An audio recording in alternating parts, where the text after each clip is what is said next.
We're here at the Justice Conference Asia 2014, and next to me is Gil Odendaal, who is the Vice President of Integral Mission at World Relief, who's just given us a really, really good message. You talked about how you partner with local churches, and so could you tell us why it is that you've chosen to partner with local churches? We have a deep belief that the local church is the hope of the world. That's what God wants to do. In my own life, it has been quite a journey from thinking that it's difficult to work with a local church to coming to the understanding that it's God's ordained means. Mm-hmm. So for us, it's not the option. We say that's what we have to do, we want to do. And it's exciting to see how God is using His church. Now, you shared a little bit today how there can be some challenges around working with local churches. Can you tell us a little about that? Yes, I like to say if somebody told me 15 years ago I'll be doing this, dedicating my life full-time to a local church, I would have said, cut my right arm off, it's less painful. And then people used to say, well, it's the bride of Christ, and my answer was, it's bridezilla. and the reason I say that is, and I speak myself coming out of an ordained position, often in local churches there's so many politics and dynamics that take us off from center. Mm-hmm. And the answer is not to run away from it, the answer is to address it.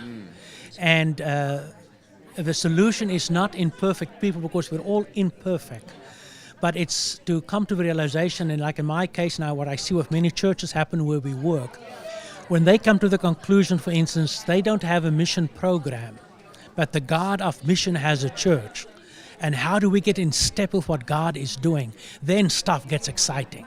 And you talked a little bit about the difference between efforts that are done through standard NGOs and efforts that go through this, basically like World Relief, like a Christian initiative. How should those be different?